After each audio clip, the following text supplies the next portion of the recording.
Hello viewers, welcome back to my channel. Thumbnail আর title দেখে তো বুঝেই গেছেন আজকে আমি কোন গাছের ভিডিও নিয়ে চলে এসেছি। ভিডিওটি প্রথম থেকে শেষ পর্যন্ত মন দিয়ে দেখুন। এই গাছটি আমার ক্রিসমাস ট্রি, অনেকে আবার ক্রিসমাস কুকি গাছ বলে থাকেন। যাই হোক, এই গাছটিকে রিপোর্টিং করতে হবে, কারণ এই গাছ আপনারা যদি মাটিতে বসান মানে যে এত লম্বা হয়ে যায়, মানে আপনাদের ধারণার বাইরে। অনেক অনেক লম্বা হয় এই গাছ, আমার নিজের চোখে দেখা আর কি, মাটিতে কতটা লম্বা হতে পারে। তো যাই হোক, এই গাছের বৃদ্ধি আটকে আমরা যে কাটাই ছাঁটাইয়ের মাধ্যমে প্রত্যেক বছর ওকে ছোট করে রাখবো যে টবে। কিভাবে কাজটি করব আমরা সেটা দেখাবো। তার আগে মাটি তো একদম ওয়েল ড্রেনেজ সয়েল হওয়া জরুরি, মানে বালি মিশ্রিত মাটি দরকার। 1 ভাগ মাটি 1 ভাগ বালি দিতেই হবে, আর সাথে কিছুটা কম্পোস্ট আর যা যা আপনারা দেন, হাড় গুঁড়ো, শিংকুচি, চামড়া সার, নিমখোল, এইসব দিয়ে একটা মাটি প্রস্তুত করতে হবে। শুধু খেয়াল রাখবেন যেন মাটিটা একদম ঝুরঝুরে, মানে ওয়েল ড্রেনেজ সয়েল হওয়া জরুরি। কারণ জল স্টক হলেই গাছের পাতা নষ্ট হয়ে যাবে, আস্তে আস্তে গাছের পাতা ঝরতে থাকবে, গাছের পাতায় স্পট হবে। এইটা আপনারা খেয়াল রাখবেন। তো এখানে মাটিটা একদমই যে আমার বেলে দোআঁশ মাটি, এটা বেলে দোআঁশ যাদের না থাকবে তারা যেভাবে বললাম 1 ভাগ মাটি 1 ভাগ বালি দিয়ে প্রস্তুত করে নেবেন। এখানে একটা প্লাস্টিকের বালতিতে বসানো হবে। এই দেখুন, বালতিটা ওই 10-12 লিটারের বালতি এটা। তো এই বালতিতে নিচে আমি সব হোল করে নিয়েছি, ছিদ্র করে নিয়েছি। এবারে এইগুলো খোলাংকুচি দিয়ে আটকে দিচ্ছি। মানে এই যে গাছ বসাবেন যখন টবে, তখন এই যে ড্রেনেজ সিস্টেমটা ঠিক করা জরুরি। মানে এই ফুটোগুলোতে ডিরেক্ট মাটি জমে গেলে অতিরিক্ত জলটা বেরোতে পারবে না, সেই জন্য এইভাবে খোলাংকুচি দিয়ে আটকে দেওয়া হচ্ছে। এর ওপরে আপনারা ছোট ছোট নুড়ি বা গ্রাভেলসের স্তর দিতে পারেন, বা ছোট ছোট পাথর। আমি এখানে ছোট ছোট পাথর, ইটের কুচি, বালি এইসব দিয়ে একটা স্তর এখানে করে দিলাম। আপনারা যে কোনো একটা দুটো দিয়ে স্তর করে দেবেন। এরপরে কি করতে হবে, এইভাবে তৈরি করা মাটিটা দিয়ে এখানে বোঝাই করতে হবে। এই দেখুন, এই টব থেকে তুলে ফেলা হচ্ছে। যখন গাছ তুলবেন তখন একটু অল্প অল্প জল দিয়ে তুলবেন যাতে বেরিয়ে যায়। এই দেখুন, রুট বাউন্ডিং হয়ে গেছে নিচে।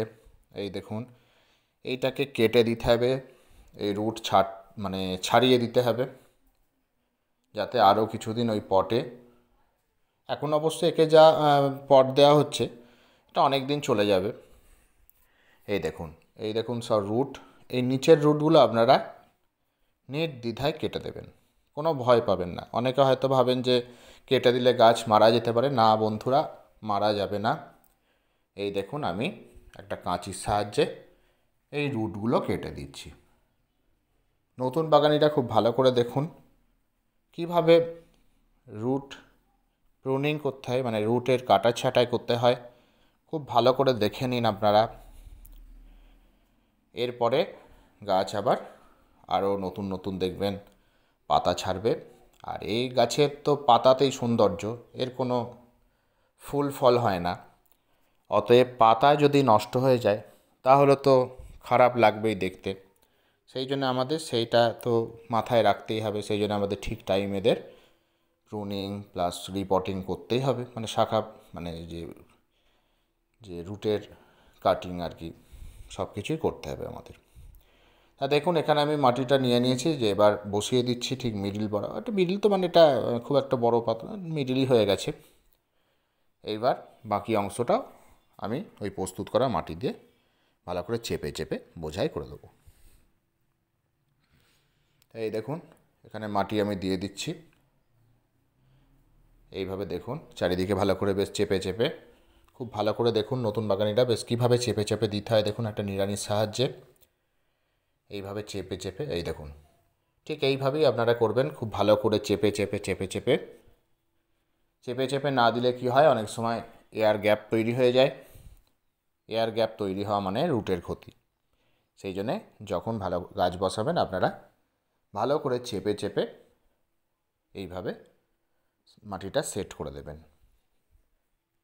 নতুন বাগানিরা তাহলে বুঝতে পারছেন কিভাবে গাছ রিপোর্টিং করতে হয়।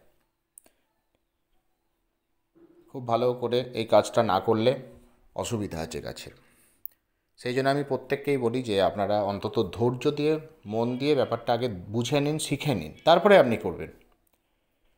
যে আপনারা ভাবেন যে কি এই ভিডিও সেই বানানোর জন্য ভিডিও আমরা দেখলে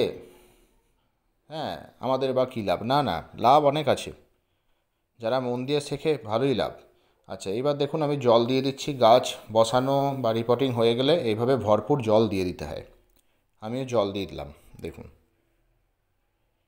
এই গাছ যেহেতু রিপোর্টিং করা হলো, 2 দিন ছাওয়া জায়গা রাখবেন, তারপর থেকে একে ফুল সানলাইটে দিয়ে দেবেন।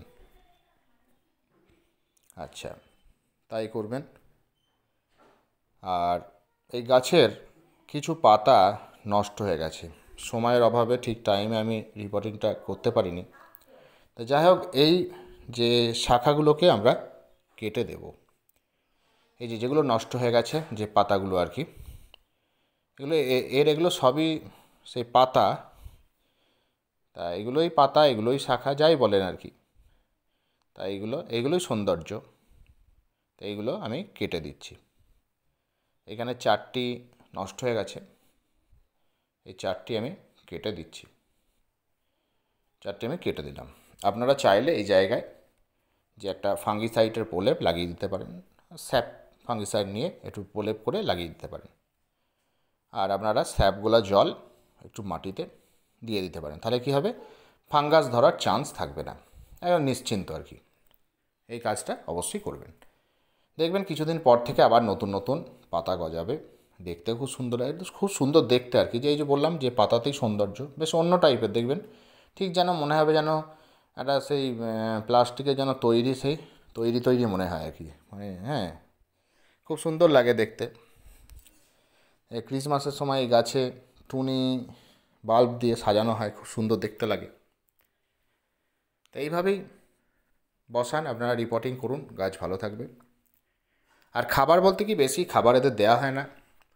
এই সারা বছরে আপনারা ওই 3 থেকে 4 বার খাবার দিন। একটা মিশ্র জৈব সার করে নেবেন, সেই সার দিলেই হবে। ওই 3 থেকে 4 বার দিলেই হবে। মানে আমরা অন্যান্য গাছের মতো যে 12 মাসে 12 বার সেই খাবার আমরা দেবো না। ওইখানে ওই যে পট অনুযায়ী আর কি, আমি 1 মুঠো হিসাবে বলছি আর কি। 1 মুঠো ভার্মি কম্পোস্ট নিলেন, 1 মুঠো নিম খোল নিলেন, 1 মুঠো সর্ষের গুঁড়ো খোল নিলেন, সাথে 2 চামচ হাড় গুঁড়ো, 2 চামচ শিংকুচি, 2 চামচ রক্তসার বা চামড়া সার, এই দিয়ে একটা মিশ্র জৈব সার করে নেবেন। তাহলেই হবে। সেই সার মাটিতে আপনারা দিয়ে দেবেন, তাহলেই হবে। তাহলেই গাছ তার পুষ্টিমূল্য পেয়ে যাবে। আর অন্যান্য খাবার কিচ্ছু দেওয়ার দরকার নেই, লিকুইড খাবারও দেওয়ার দরকার নেই। আর এর রোগ পোকা বলতে কি সেভাবে হয় না, সেই জন্য আমরা এদের কোনো কীটনাশক ব্যবহার করব না। আর জলটা আমরা বুঝে দেবো, অতিরিক্ত জল দেবো না, কারণ অনেক সময় জল দেওয়া মানেই পাতাগুলো নষ্ট হয়ে যায়। সেই জন্য আমরা জলটা বুঝে দেবো, তাহলেই গাছ সুস্থ থাকবে, সতেজ থাকবে। আশা করছি আপনাদের এই যে ক্রিসমাস ট্রির রিপোর্টিংয়ের ভিডিওটি ভালো লেগেছে। যদি ভিডিওটি ভালো লেগে থাকে অবশ্যই লাইক করুন, বন্ধুদের সাথে ভিডিওটি শেয়ার করুন। যদি কিছু জানতে আমার হয় তবে অবশ্যই আমাকে কমেন্ট করুন। আর যারা চ্যানেলে নতুন তারা চ্যানেলটি সাবস্ক্রাইব করুন। Thank you.